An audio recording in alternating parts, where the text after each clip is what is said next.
안녕하십니까. 우리의 마음속에 하나님의 큰 은혜의 마음이 잘 전달되는 시간이었던 것 같습니다. 감사합니다.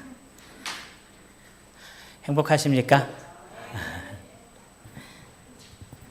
제가 오늘 이 단에 올라오면서 어떤 생각이 좀 들었냐면, 예전에 대학 다닐 때 오만규 교수님이 어떤 학생들을 제일 좋아했냐면 맨 앞에 있는 학생들을 제일 좋아했어요. 그래서 항상 하시는 말씀이 로얄 젤리를 이렇게 먹으면서 수업 받는 학생들이 공부를 잘하고, 왜냐면 그분이 이제 말씀하실 때에 침이 많이 튀어요. 그래서 이제 이 앞에 있는 학생이 거의 침바지라고 하시면서 이 로얄 젤을 잘 이렇게 공급받은 사람이 공부를 잘한다고. 근데 오늘 이렇게 올라오는 과정 속에서 우리 이선희 집사님하고 박민아 집사님하고 우리 신선미 지휘자님이 딱 있는 걸 보면서, 사랑스러운 제자들이구나. 전에는 요 앞이 허전해갖고 조금 제가 앞으로 나갈까 말까 막 이렇게 고민됐었는데, 오늘은 아주 유 집사님도 앞에 앉아 계시고 아주 좋습니다. 우리가 지난 시간에 씨 뿌린 자의 비유에 대해서 말씀 나누면서 길가에 대해서 이야기를 나눴습니다. 오늘은 두 번째 시간으로 이 돌밭에 관한 말씀을 좀 하려고 하는데요. 오늘 제목은 매번 넘어지는 이유라는 제목입니다. 우리가 신앙을 하면서 또 결심하고 말씀대로 살려고 노력하지만 우리의 결심과 노력과 달리 매번 넘어지는 그런 삶을 살 때가 있는데, 우리는 도대체 왜 넘어지는 것일까? 어떻게 하면 넘어지지 않을까? 그것을 좀 찾아보려고 합니다. 다 같이 마태복음 13장 20절과 21절에 있는 말씀을 우리 찾아서 읽도록 하겠습니다. 신약성경 마태복음 13장 20절과 21절에 있는 말씀입니다. 우리 찾은 다음에 두 절이기 때문에 같이 읽도록 하겠습니다. 마태복음 13장 20절과 21절 같이 읽겠습니다. 시작. 돌밭에 뿌려졌다는 것은 말씀을 듣고 즉시 기쁨으로 받되, 그 속에 뿌리가 없어 잠시 견디다가 말씀으로 말미암아 환난이나 박해가 일어날 때에는 곧 넘어지는 자요. 이 길가보다 이 돌짝밭은 조금 더 나아진 모습으로 성경이 기록한 것 같습니다. 13장 5절에 보면은 이 돌밭에 뿌려진 이 씨앗에 대해서 기록하면서 길가는 싹도 나오지 않았었는데 이 돌밭은 그래도 뭐가 나왔어요? 싹은 나왔습니다. 그리고 13장 20절 제가 읽은 성경 말씀에 보니까 말씀을 듣고 즉시 기쁨으로 받았다라고 기록합니다. 그러니까 길가와는 좀 차원이 이제 다른 상태의 모습인 것 같습니다. 길가는 아예 말씀이 그들의 마음 가운데 들어가지 않았지만, 이 돌밭의 비유에 나온 이 사람들의 마음을 보니까 말씀을 듣고 기쁨 가운데 마음속에 그 말씀을 받아들이는 겁니다. 아마 기쁨이 넘쳤던 사람들은 아멘을 크게 외쳤거나 할렐루야 외치면서 그 말씀에 감동하여서 막 그 말씀을 마음속에 새겼는지도 모르겠습니다. 그런데 성경이 기록하기를 환난과 박해가 일어날 때에 어떻게 됐다고 기록하고 있어요? 곧 넘어졌다라고 기록합니다.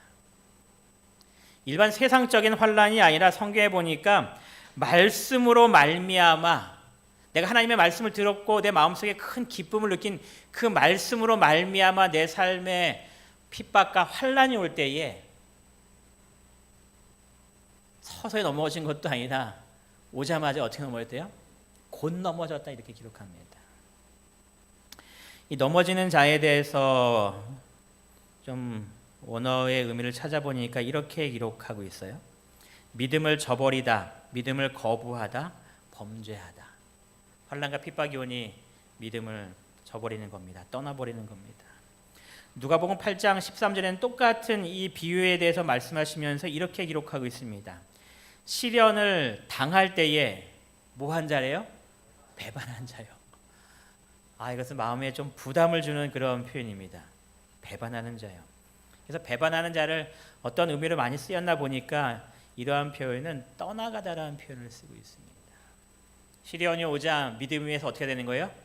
떠나갑니다. 난 더 이상 신앙 못할 것 같습니다 하고 믿음을 포기하는 겁니다.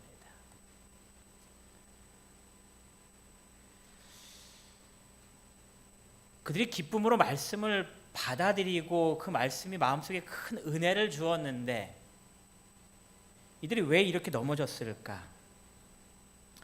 우리가 그냥 표면상으로 읽어보면 환난과 핍박으로 말미암아 그들이 신앙을 포기한 것 같지만 우리가 이 말씀을 자세히 살펴보면 이들이 넘어진 진짜 이유가 있습니다.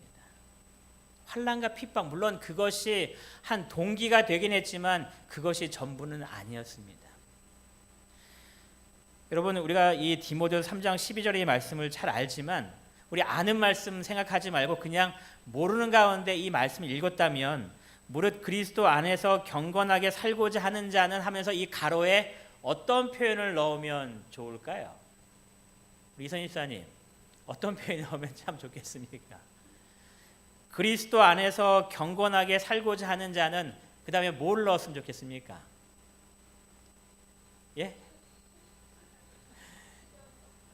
시련입니다. 그렇죠? 그런 표현 넣으면 참 좋을 것 같아요. 무릇 그리스도 예수 안에서 경건하게 살고자 하는 자는 이 세상의 모든 사람으로부터 존경받을 것입니다라는 표현, 또 많은 사람들에게 복을 받을 것이라는 그러한 표현이 나오면 참 좋을 것 같다라는 생각이 드는 성경 구절입니다. 왜냐하면 그리스도 안에서 가식적인 경건이 아니라 정말 신앙 안에서 올바로 살기 위해서 경건하게 사는 삶의 모습이라면 모든 그리스도인들이 바라보면서 나도 저렇게 살아야지 하는 그런 존경의 눈빛이 가야 되는 것이 분명하거든요. 그런데 성경 말씀은 뭐라고 기록하고 있어요? 무릇 그리스도 예수 안에서 경건하게 살고자 하는 자는 뭐한대요? 박해를 받는다고 이야기합니다. 존경과 칭찬과 복에 가득한 그런 삶을 살았으면 좋겠는데 그들의 삶은 박해라고 성경은 이야기합니다. 여러분, 예수님께서 이 땅에 사셨을 때에 예수님을 다 좋아했을까요? 예수님을 싫어하는 사람도 꽤 많았습니다. 어느 정도까지 싫어했을까요? 죽이고 싶을 정도로 싫어했습니다. 그래서 예수님을 어디에 매달아요? 십자가에 매달았습니다. 도대체 그들이 왜 그렇게 예수님을 미워했는가? 요한복음 3장 19절과 20절을 통해서 그 이유를 한번 어느 분 읽어주시기 바랍니다. 요한복음 3장 19절과 20절입니다.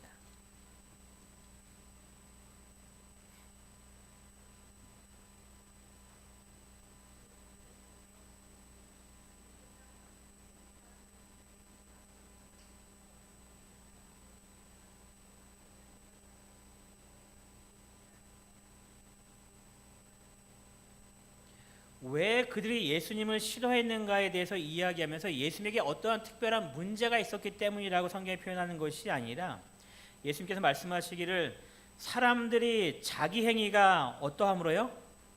악함으로. 예수님의 삶의 모습이 선하고 의로운 삶의 모습이었는데 세상 사람들은 자기 행위가 악함으로 빛보다 무엇을 더 사랑했다라는 거예요? 어둠을 더 사랑했다는 겁니다. 그래서 빛이신 예수님이 왔지만 그 빛이 싫은 겁니다. 왜 싫은가? 20절에 기록하기를 악을 행하는 자마다 빛을 미워하여 빛으로 오지 않나니 이는 그 행위가 뭐하니까요? 드러나니까. 내가 예수님 옆에 가 있으면 내 자신이 점점 죄인으로밖에 느껴지지 않는 겁니다. 나도 이만하면 됐다라고 생각했는데 예수님 앞에 가면 나의 부족한 모습이 자꾸 드러나는 겁니다. 그래서 예수님이 좋은 거에 싫은 거에 사람들이 싫어했다는 겁니다. 여러분, 얼마나 어리석은 행동입니까? 박민호 집사님이 이제 남편이 금요일마다 오시니까 남편 앞에서 이제 예쁘게 단장하고 딱 거울을 보면서 이빨을 딱 쳐다보는데 이빨 사이에 고춧가루 묻어있는 걸 보면 그 거울에게 화를 내면서 그 거울을 집어 던지면서 깨트리겠습니까? 지금 그런 행동이 이스라엘 백성들 가운데 있었다는 모습입니다. 예수 앞에 다가갈수록 나의 부족함이 더 드러나는 겁니다. 그래서 예수님이 싫어서 예수님을 죽이는 겁니다. 그리스도인들은 왜 핍박을 받을까요?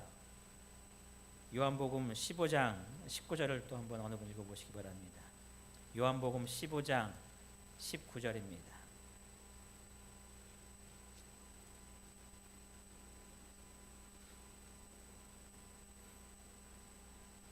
먼저 찾으신 분이 읽어주시기 바랍니다.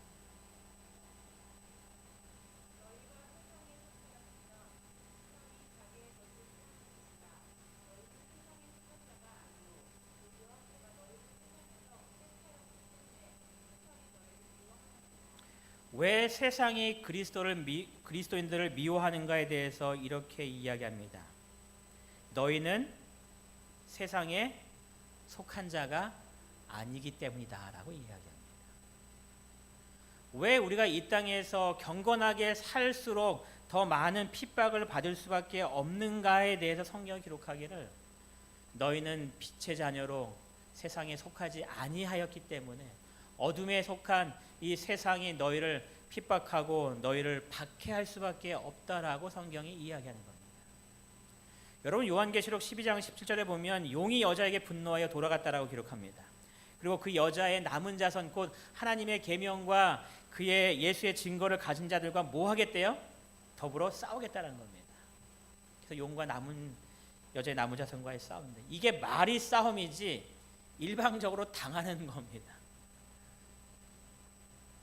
왜 용이 이 여자의 후손에게 이렇게 핍박과 환난을 줄까요? 다 아시는 대로 이 선악의 대쟁투 역사 속에서 사단이 그리스도인들이 구원받는 것을 결코 원하지 않기 때문입니다. 그래서 그들의 믿음을 포기시키고 그들의 믿음을 좌절시키기 위해서 핍박과 환난을 그들의 삶 속에 가득 주어지기 시작하는 겁니다. 그리스도인들의 삶의 모습은 성경에 기록했을 때의 대쟁투 역사 속에서 결코 환난이나 핍박을 피할 수 없는 사람들입니다. 마지막 때가 돼가면 돼갈수록 우리에게는 무엇이 더 가득할 수밖에 없어요? 환난이 곧 가득할 수밖에 없어요.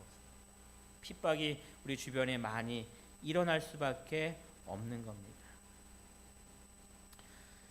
사단과의 싸움에서 우리가 끝까지 승리해야 할 하나님의 백성들인데 왜 매번 넘어지는 신앙의 삶을 반복하는 것일까요?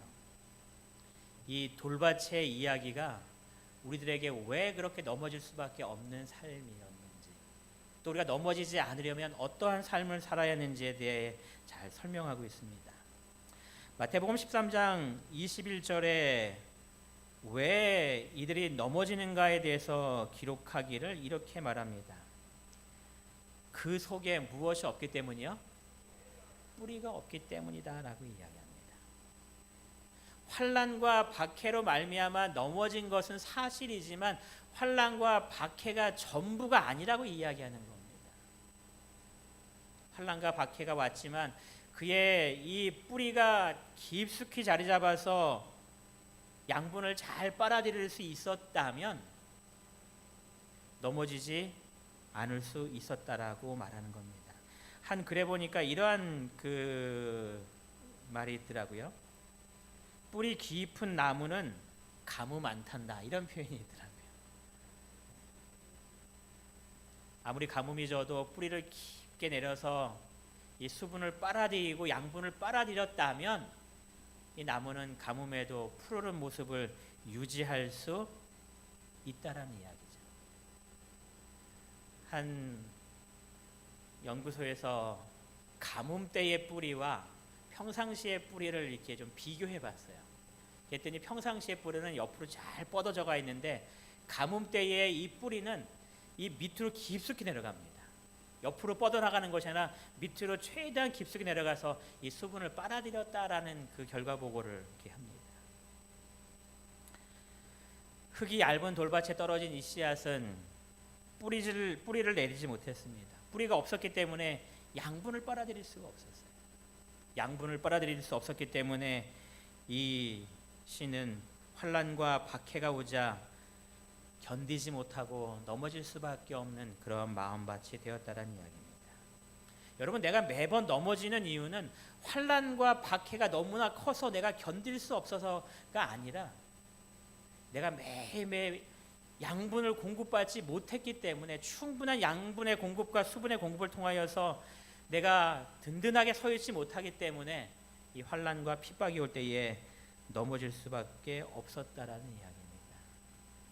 여러분, 우리가 교회에 나와 있음에도 불구하고 왜 충분한 양분을 공급받지 못하고 있을까요? 우리가 이렇게 교회에 나와서 예배드리고 주님을 찬양하고 있는데 왜 그러한 삶 속에서 우리가 양분을 공급받지 못하는 삶을 살까요? 여러분, 이러한 질문을 드릴 때에 개인적으로 한번 답해 보시기 바랍니다. 나는 왜 예수님을 믿고 있나요? 여러분들은 왜 예수님을 믿고 계십니까? 여러분은 왜 안식일 이 성전에 나와서 하나님의 말씀을 듣고 계십니까?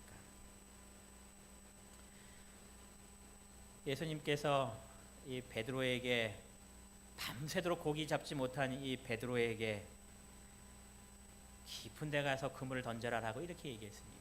그러자 이 누가복음 5장에 보니까 그렇게 하니, 예수님께서 말씀하신 대로 베드로가 그렇게 하니 고기 잡은 것이 심이 많아서 그물이 찢어질 정도로 잡혔다라고 성경에 기록합니다. 다 아시죠? 얼마나 많이 잡혔는지 한 배에 실을 수가 없어서 또 한 옆에 있는 배를 불러서 2배 실었더니 2배에 가득하게 되었다라고 이야기합니다. 베드로의 생애 속에 이와 같은 경험을 해본 적이 없는 놀라운 경험을 한 겁니다. 베드로는 어부였잖아요, 그렇죠? 여러분이 만약에 베드로였다면 이 다음 장면에 예수님 앞에 나아가서 예수님한테 뭐라고 말씀하셨을까요? 여러분이 베드로였다고 생각하시고 이 장면 다음에 고기를 가득 채운 이후에 예수님한테 달려나갔습니다. 그 다음에 예수님한테 하실 첫 마디가 뭐겠습니까? 그래도 돈을 만지시는 장로님이 좀 더 쉽게 맞추시겠죠. 최선 장로님은 뭐라고 말씀하시겠습니까? 그쵸? 동업합시다. 그게 첫 마디입니다. 여러분, 예수님과 동업한다면 떼부자가 될 수 있는 기회가 생긴 겁니다. 갈릴리에 있는 모든 바다를 다 잡을 수 있는 겁니다. 모든 고기를 다 잡을 수 있는 겁니다. 예수님께서 거기야 하고 그물 던져라고 얘기하면 그물이 찢어질 정도의 고기가 잡히는 겁니다. 당연히 첫 마디는 예수님 나와 동업합시다 그겁니다. 다른 사람이 채 가기 전에 빨리 계약서 써서 예수님과 노예 계약 맺어갖고 절대로 나를 떠날 수 없게 하는 그러한 이야기가 제일 첫 번째 이야기처럼 생각이 되는 모습입니다. 베드로는 뭐라고 이야기했을까요? 베드로가 특이하게 말합니다. 시몬 베드로가 이를 보고 예수의 무릎 아래 엎드려 이르되, 예수님 계약합시다라 하는 것이 아니라 뭐라고 얘기해요? 주여 나를 떠나소서. 나는 누구래요? 죄인입니다. 물론 이것이 정말 예수님 떠나라고 하는 것이 아니라 이것은 떠나라는 표현이라 예수님 떠나지 마세요 하는 오히려 강한 어조입니다. 그래서 제 생각에는 예수님의 이 발을 붙들고 이 베드로가 얘기했을 것 같아요. 예수님 나를 떠나세요 하면서 바지를 꼭 붙잡고 절대로 움직이지 못하게 하면서 예수님 저는 죄인이라고 고백하는 겁니다. 저를 용서해 주시고 저를 주님의 자녀로 삼아달라고 고백하는 그런 고백의 이야기입니다. 사람들이 예수님을 나와 동업합시다라는 그런 모습으로 예수님을 믿는 사람들이 많다라고 이야기합니다. 그래서 교회 나가면 뭐 받는다고 이야기 많이 해요? 복 받는다라고 이야기 많이 합니다. 교회 나가면 사업도 잘 되고, 교회 나가면 말 안 듣는 아이들이 순종하게 되고, 공부도 잘하게 되고, 사업도 잘하고, 건강도 회복되고, 물론 그것이 없다는 이야기는 아니지만 목적이 뭐라는 거예요? 예수님이 아니라 물고기에 있다는 이야기입니다. 요한복음 6장 26절에 예수님께서 자신을 찾는 사람들을 바라보시면서 이렇게 이야기했습니다. 예수께서 대답하여 이르시되 내가 진실로 진실로 너희에게 이르노니 너희가 나를 찾는 것은 표적을 본 까닭이 아니요 무엇 때문에요? 떡을 먹고 배부른 까닭이로다. 예수님을 찾는 목적이었습니다. 표적을 통하여서 예수님께서 이 땅에 오신 메시아라는 그런 확신과 소망 속에서 이 메시아를 붙들기 위해서 주님께 나온 것이 아니라, 주님께서 5,000명을 먹이신 놀라운 사건들 바라보면서 예수님 따라다니면 무언가 내 모든 문제가 쉽게 해결될 수 있겠구나 하는 마음으로 주님을 지금 따라오고 있다는 겁니다. 그들의 마음을 지금 예수님께서 그대로 표현하시는 겁니다. 너희가 먹고 배부른 까닭이로다. 여러분, 이 아침 왜 이곳에 와서 앉아 계십니까? 왜 이곳에 와서 설교 말씀을 듣고 계십니까? 집에 있으면 더 편하고 맛있는 것도 많을 텐데 이 좁은 공간에 도대체 왜 모여 계십니까? 이렇게 안식일 날 나와서 눈도장 찍지 않으면 하나님께서 내게 벌을 주실 것 같기 때문에 하나님 저 왔으니 이번 주도 저 면제됐습니다 하는 그런 도장을 찍기 위해서 왔습니까? 아니면 성경 지식을 많이 높여서 사람들에게 많은 성경을 이야기할 수 있는 그런 지적인 모습들을 갖추기 위해서 왔습니까? 아니면 장로기 때문에, 집사기 때문에 나의 신분에 맞게 나의 체면을 위하여 이곳에 와 있습니까? 여러분들이 교회에 와 있는 이유는 하나님의 말씀을 듣기 위해서 분명히 와 있습니다. 그렇죠? 말씀을 듣고 우리의 마음속에 이 믿음이 점점점 성장하는 그러한 경험을 우리의 마음속에 하기 위해서 우리가 왔을 겁니다. 말씀을 통해서 하나님의 뜻을 깨닫고 하나님의 말씀을 깨달은 그 뜻대로 순종하며 살기 위하여 이곳에 분명히 와 계실 겁니다. 여러분과 제가 환난과 핍박이 오더라도 결코 이 교회를 떠나지 않는 이유는 우리는 예수님 믿는 목적이 사회적인 어떠한 지위와 또 경제적인 어떠한 이득을 위해서 이곳에 와 있는 것이 아니기 때문에 그렇습니다. 여러분은 환난과 핍박이 온다 할지라도 경건하게 살고자 하는 자는 핍박을 받는다고 우리에게 선언한다 할지라도 결코 두려워하지 않고 주님을 믿는 하나님의 백성들인 겁니다. 내가 왜 주님께 나오고 있는지, 내가 왜 말씀을 듣고 있는지, 내가 왜 이 교회를 떠나지 않고 이 교회를 지키고 있는지 그 분명한 이유를 마음속에 다시 한번 깨달으셔서 어떤 시련과 고난이 온다 할지라도 예수님만 바라보고 예수님 안에 머무시는 우리 성도님 되시기를 간절히 바랍니다. 돌짝밭의 특성이 있습니다.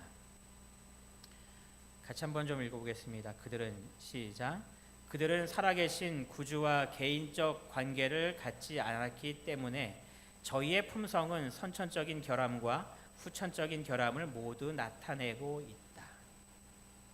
내가 굳은 결심으로 주님의 전에 나오고 있지만 내가 매번 넘어지는 이유에 대해서 이렇게 설명한 겁니다.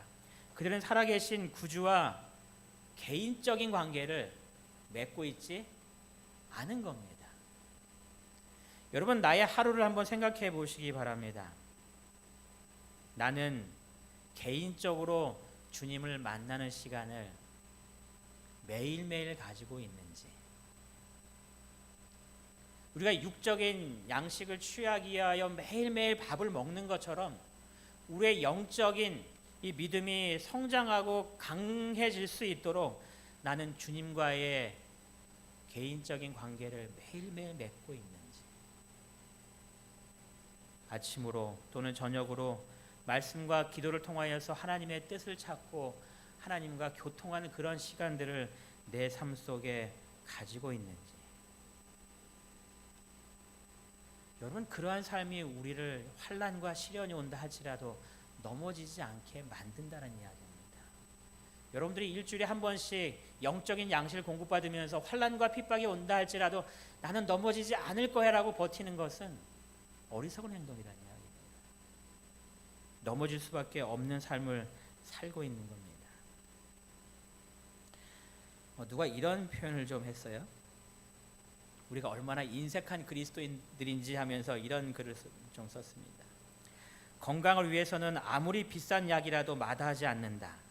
건강을 위해서는 하루 몇 시간을 투자한다. 그러나 주님을 위해서는 헌신하는 일에 시간과 재물을 바치기는 아까워한다. 여러분, 혹시 나의 모습은 아닌지 생각해 보시기 바랍니다. 나의 육신의 모습을 위해서는 내가 정말 많은 노력을 하고 있는데 나의 영적인 면을 위해서 나는 얼마나 투자하고 있는지. 여러분, 신앙은 저절로 성숙하는 것이 분명히 아닙니다. 말씀을 계속 듣고 주님과 교통하는 가운데 우리의 신앙이 성장하게 됩니다. 여러분, 화요일날 금요일날 안식일날 교회에 나오는 것이 얼마나 중요한지 여러분 꼭 깨달으셔야 됩니다. 제가 예전에는 약간 비평적인 사고를 가져서 어떤 생각을 좀 많이 했었냐면, 코로나가 생긴 이후에 교인들이 이제 교회 나오지 않고 방송으로 이제 예배를 드려서 잘 참여하고 있다라고 이제 얘기들을 하셨었어요. 그래서 제가 이제 설교할 때는 잘 못 봤는데, 뭐 장로님이나 학생전사 이제 설교할 때에 제가 이제 뒤에 앉아서 컴퓨터를 만졌기 때문에 화요일 날 저녁에 예배 시간에 동시에 몇 명이 접속해서 예배를 함께 드리고 있는가를 좀 봤습니다. 그리고 충격을 받은 겁니다. 분명히 잘 예배드리고 있고 방송으로 잘 참여하고 있다라고 믿고 또 그렇게 들었는데, 아니요, 10명 정도밖에 안 되는 겁니다. 근데 두 번째 충격은 4월 달에 받았습니다. 제가 이쪽에 앉아서 우리 신영광 친구가 이렇게 쫙 하는 것을 보면서 도대체 몇 명이 오셔서 함께 예배를 드리시나 봤더니 15명이 와 있는 겁니다. 방송으로. 영광 씨 맞아요? 영광이 지난번에 얘기했어요. 오늘 말고 저 친구 그러는 거예요. 목사님 맞아요. 저도 봐도 한 15명이 왔다 갔다. 제 마음속에 솔직히 좀 염려가 됩니다. 말씀을 가까이 접하지 않으면, 듣지 않으면 우리의 신앙이 쉽게 흔들릴 수밖에 없는데, 지금 우리의 때는 점점점 위급해지는 모습인데, 우리가 말씀에 너무 멀리 떨어져 있는 건 아닌가. 여러분, 히브리서 10장 25절에 이렇게 이야기했죠. 모이기를 피하는 어떤 사람들의 습관과 같이 하지 말고 오직 권하여 그날이 가까이 옴을 볼수록 뭐 하재요? 더욱 그리하자. 더욱 그리하자가 뭐 하자는 이야기입니까? 모이기를 더욱더 힘쓰자라는 이야기입니다. 여러분, 세상이 이 질병이 사라질 거라고 결코 기대하셔서는 안 됩니다. 코로나가 사라지고 모든 것이 다 사라져서 이제 아무 걱정 없이 교회에 나올 수 있게 되는 그러한 때가 오겠다라고 결코 여러분이 기대하셔서 안 됩니다. 세상은 점점점 더 안 좋은 모습으로 변해갈 겁니다. 여러분, 그럴지라도 내가 주님의 전을 찾고 말씀을 찾고 주님께 헌신하며 주님께 봉사하겠다는 그 마음을 우리가 더욱더 굳게 가져야 됨을 꼭 기억하게 되시기 바랍니다. 돌밭의 사람은 주님과의 개인적 관계에 소홀했습니다. 그러는 가운데에 시련과 환란이 왔을 때에 그 시련과 환란을 견디지 못하는 겁니다. 곧 넘어질 수밖에 없는 겁니다. 말씀을 항상 기쁨으로 받았고 주님의 전에 나와서 할렐루야를 외쳤지만 우리의 마음속에 개인적 관계가 형성되지 않기 때문에 내 신앙이 성장하는 그런 일이 연약해지고 있는 겁니다. 두 번째 돌밭의 특징에 대해서 실물견 48페이지에 이렇게 기록하고 있습니다. 많은 사람들은 저희가 하나님께로부터 멀리 떠나 있다는 것을 의식하고 있으며 또 자기 자신과 죄에 대하여 종이 되어 있다는 사실도 알고 있다. 정말 감사한 일이에요. 그렇죠? 자기 자신에 대해서 잘 알고 있는 겁니다. 그런데 문제가 여기 있습니다. 그리하여 그들은 이 같은 상태를 개선하고자 애를 쓰고 있으나, 같이 읽겠습니다. 시작. 저희 자신을 십자가에 못 박지는 않는다. 내 자신의 부족함을 분명히 이제 인식했습니다. 나의 이러한 결점이 있구나. 내가 신앙할 때 이렇게 이기적이었구나. 욕심이 많았구나. 내가 자존심 때문에 오히려 말씀을 그르치고 있구나 하는 그 모든 생각들을 이제 마음속에 알게 되었습니다. 그리고 그 상태를 개선하고자 그냥 애쓰고 있을 뿐, 내 자신을 전적으로 내어 십자가에 못 박는, 내 자신이 죽는, 그래서 이 위를 위하여 기도하는 일은 그들이 하지 않고 있다라는 이야기입니다. 말씀을 들어서 알고 있습니다. 그런데 내 자신이 죽는 경험을 그들이 하지 않고 있는 겁니다. 너무 많이 변화되는 것에 대해서 두려움과 싫은 겁니다. 우리들이 내 남편이 너무 갑자기 신앙에 빠지면, 내 자녀들이 신앙에 갑자기 빠지면 두려워서 이렇게 표현합니다. 적당히 믿으라고. 적당히 믿으라고. 우리가 완전히 주님 앞에 내 자신을 내어놓는 그런 경험을 우리가 그렇게 하기는 원치 않는 겁니다. 어떠한 글이 있는데요, 좀 길지만 이건 꼭 읽어드려야겠다라고 좀 갖고 왔는데 읽겠습니다. 종교와 삶이 분리되어 있습니다. 주말이면 말쑥한 차림으로 종교를 걸치고 교회에 가지만 주중이나 집에서는 불편하기 때문에 평일에는 종교를 선반 위에 올려놓습니다. 종교는 자신의 비즈니스를 위해, 사업을 위해, 자녀 교육을 위한 정보 교환을 위해, 세속적인 축복을 받기 위해 매우 중요한 것이 됩니다. 자신의 자녀가 교회의 문화적인 분위기 속에서 성장하기를 원합니다. 교회에서의 취미 활동과 자녀 교육 강좌는 매우 흥미로운 것이 됩니다. 그러나 영적 성장에 관심이 있는 하나님의 거듭난 성도들 속에 있으면 불편을 느낍니다. 성령의 체험을 갈구하지는 않지만 그래도 회중과 함께 기도회에 참석하고 또 자신도 성령을 받았다고 말은 합니다. 교회에서 요구하는 사항들을 잘 지키며 교회의 전통을 잘 따르고 교회 활동에도 잘 참여하고 교회 행사에도 자원하여 일합니다. 그러나 신앙 때문에 불편해지거나 전격적인 변화가 오는 것은 원하지 않습니다. 신앙이 자신의 계획이나 자신이 추구하는 멋진 일에 방해를 하는 것을 원하지 않습니다. 주님 뜻대로 살겠다고 말을 하지만 자신의 욕심으로 세운 계획을 하나님의 뜻에 따라 절대로 바꾸지 않습니다. 주님을 위한 큰 희생이나 혁명적인 변화보다는 자신의 뜻과 의지를 주님의 뜻에 굴복하고 하나님의 뜻에 온전히 순종하기보다는 적당히 믿습니다. 새로운 변화, 적극적인 개혁은 불필요하거나 거추장스럽게 느껴지며 진정한 변화와 거듭남의 필요성을 느끼지 않습니다. 그냥 그대로 편안하게 교회의 일원이 되어 다니는 그 상태로 만족합니다. 교회가 주는 축복이나 복을 원하지만 자신의 뜻과 욕심을 버리는 극기와 인내와 헌신에서는 멀리 있습니다. 여러분들의 삶은 어떻습니까? 혹 나도 여기에 나와 있는 이 표현과 같은 모습으로 이 땅에서 신앙생활을 하고 있지는 않습니까? 신앙과 세상과의 삶이 적절히 잘 조화되는 것을 오히려 더 원하면서 세상적인 것들을 전적으로 내어놓고 하나님 앞에 나아가기를 우리가 거부하고 있지는 않습니까? 돌밭의 특징의 모습이었습니다. 내 자신의 이 세상적이고 이기적이고 이 세상에 대한 모든 욕망을 버리기 싫은 겁니다. 그래서 적당히 신앙을 하고 있으면서 나는 신앙하고 있다라고 생각하며 살고 있는 겁니다.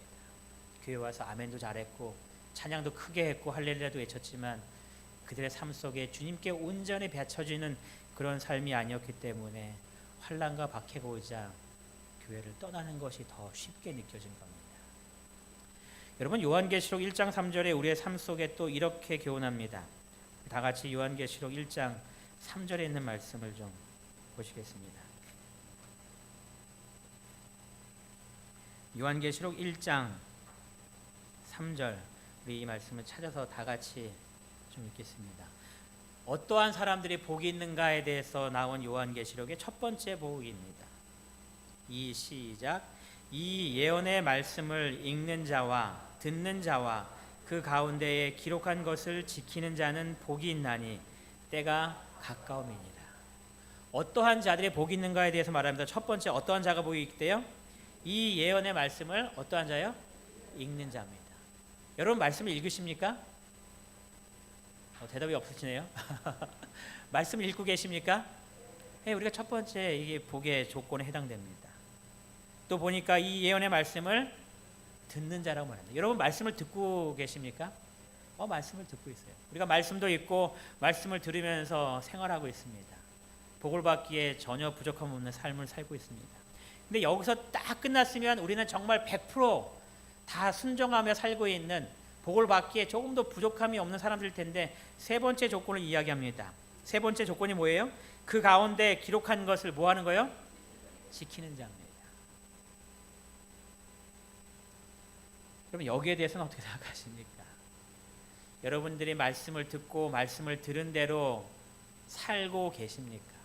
여러분이 말씀을 읽고 말씀을 통해서 깨달은 대로 내 생애를 그렇게 바꾸어가며 주님 앞에 나아가고 계십니까? 돌밭에 해당되는 사람의 모습에 대해서 또 이렇게 기록합니다.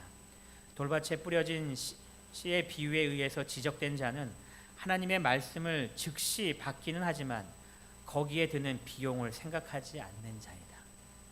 말씀을 듣고 끝나는 것이 아니라 거기에 드는 비용이 있다는 겁니다. 뭔가 우리에게 요구되는 상황이 있다는 거죠. 그들은 하나님의 말씀이 그들에게 무엇을 요구하는지를 생각해 보지 않는다. 여러분이 말씀을 들었습니다. 아멘 했습니다. 마음속에 기쁩니다. 찬양했습니다. 그럼 그 말씀이 나에게 무엇을 요구하는지를 깨닫고 요구하는 대로 이제 내가 그렇게 살아야 하는데 이 사람들은 뭐 하고 있는 거예요? 그 요구를 생각하지 않는다는 겁니다. 잘 듣고 감사해, 좋은 이야기야, 나도 그렇게 살아야지 하는 그 정도로 피상적으로 끝나는 삶의 모습이라는 겁니다.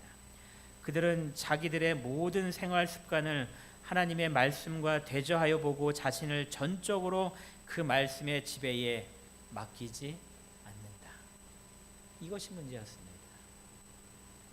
그래서 환난과 시련이 올 때에 그들은 매번 넘어지는 겁니다. 이 삶의 변화를 통하여서 하나님의 능력을 체험하면서 매일매일 살았어야 하는데 그러한 삶을 살지 않았기 때문에 죄에 기울어져 있는 그 모습이 환난과 핍박 속에서 쉽게 넘어지는 나의 모습으로 만드는 그런 삶을 내가 하루하루 살고 있는 겁니다. 여러분들이 지금까지 설교를 들었으면 얼마나 많이 들었을까요? 여러분 이 씨 뿌린 자의 비유를 들었으면 몇 번이나 들었을까요? 그래도 우리 누가 제일 연로하신가요? 우리 장로님 중에서 박 장로님이 이 씨 뿌린 자의 비유를 몇 번이나 들었을 것 같습니까? 기억 못할 정도로 들었습니다. 그렇죠? 저도 신앙을 50년 이상 했기 때문에 이 씨 뿌리는 자유 몇 번 들었는지 기억할 수 없을 정도로 들었습니다. 근데 여러분 이 씨 뿌린 자의 비유를 듣고서 이렇게 살고자 매일매일 결심하시면서 나는 이렇게 살아야겠다라고 하나하나 실천해 본 적은 있으십니까? 여러분들이 매주마다 말씀을 듣습니다. 화요일날 말씀을 듣고 금요일날 말씀을 듣고 안식날 말씀을 듣고 여러분 그 말씀을 들은 다음에 나는 이렇게 살아야지 하면서 노트에 기록하면서 일주일 동안 나는 이렇게 살 거야 라고 적고 그런 삶을 살기 위해서 기도하면서 주님 앞에 나아가고 계십니까? 여러분 말씀을 들은 이후에 끝내지 마시고 그 말씀을 이제 일주일 동안 내 삶 속에 어떻게 적용시킬까 하나하나 적어보시기 바랍니다. 안식일날 오후에 집에 가서 여러 시간들이 남을 때에 내가 이번 일주일 동안 이 말씀을 듣고 나는 이렇게 살아야지 하는 그 결심들을 적으시고 그 결심을 위해서 하나님께 기도하시기 바랍니다. 내 삶을 변화시켜 주셔서 이 결심대로 일주일 동안 말씀 안에 승리하게 달라고 기도하셔서 나의 삶의 모습이 매일 주님과 교제하고 주님과 연결된 삶 속에서 기도하는 가운데 내 자신의 삶이 변화되는 놀라운 경험들을 통하여서 사단이 우리를 넘어뜨리려고 수많은 환난과 핍박을 줄 때에 넘어지는 그리스도인이 아니라 말씀의 이 은혜로 충만하게 양육받았기 때문에 주님의 능력으로 이 말씀을 통하여서 매번 승리할 수 있는 모든 성도님 되시길 바라면서 오늘 말씀 마치겠습니다.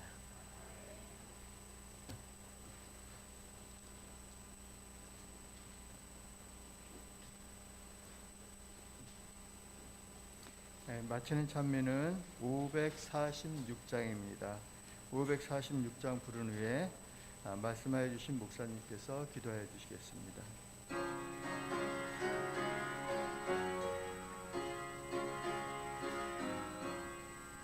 주의 말씀 듣고서 준행하는 자는 반석 위에 터놓고 집을 지은 같아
저나 모든 사람들 집을 짓는 잘세 반석 위에 아니면 모래 위에 짓네 우리 구주 오셔서 지은 값을 줄 때 세운 공을 따라서 영영 상벌 주리 잘 짓고 잘 짓세 우리 집 잘 짓세 만세 반석 위에다 우리 집 잘 짓세.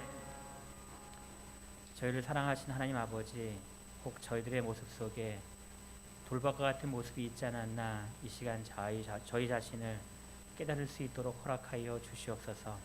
제 마음속에 돌박 같은 마음이 있었다면 주님 앞에 회개하고 온전한 모습으로 돌아오기로 주님께 무릎 꿇고 간절히 기도하는 저희들의 모습들에게 인도하여 주시어서 우리들의 모습이 주님의 말씀을 받았을 때 그 말씀대로 양육받아 어떠한 시험과 환난이 온다 할지라도 굳게 이겨내는 주님의 백성 될 수 있도록 저희들을 인도하여 주시기를 저희를 사랑하시는 예수님의 이름으로 기도드리옵나이다. 아멘.